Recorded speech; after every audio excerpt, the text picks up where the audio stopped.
Hello बच्चों, let's read this question. The question says, which one of the following pair of characteristics of light is best explained by assuming that light can be considered in terms of photons?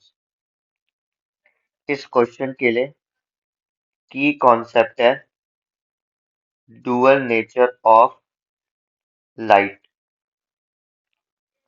Light के दो nature होते हैं, एक particle nature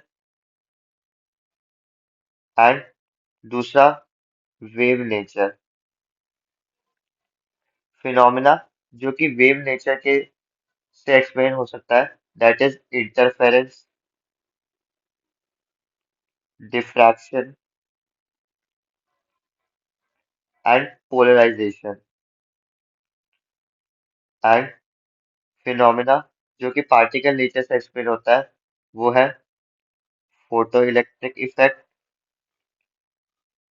and line spectra.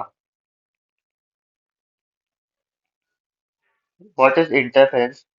Interference में light source जो कि coherent sources है वो स्ट्राइक करती है स्क्रीन पर। एज अ रिजल्ट उस स्क्रीन पे इंटरफेरेंस पैटर्न इज ऑब्जर्व्ड जो कि अपीयर होता है bright and dark fringes. So ये पॉसिबल है only by wave nature of light. Diffraction में there is bending of light in diffraction.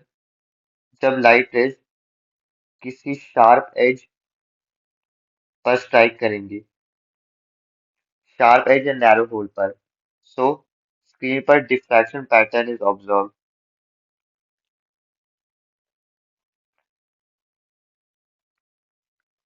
What is polarization? Polarization में हम रिस्ट्रिक्ट कर देते हैं द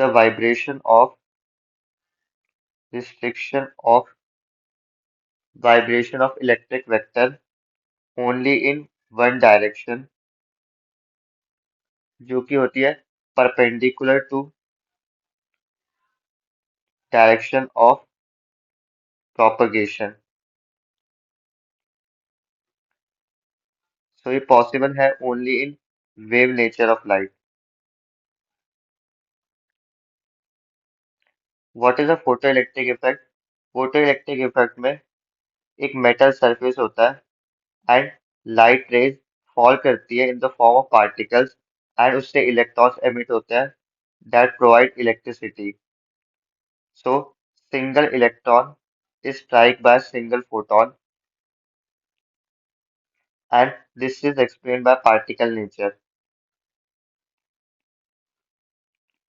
लाइन स्पेक्ट्रा कहता है कि न्यूक्लियस के अराउंड इलेक्ट्रॉन रिवॉल्व कर रहा है एंड जब वो ट्रांजिशन करता है from one shell to another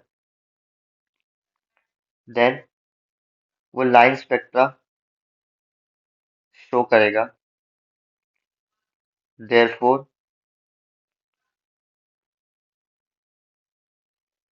this is also explained by particle nature of light.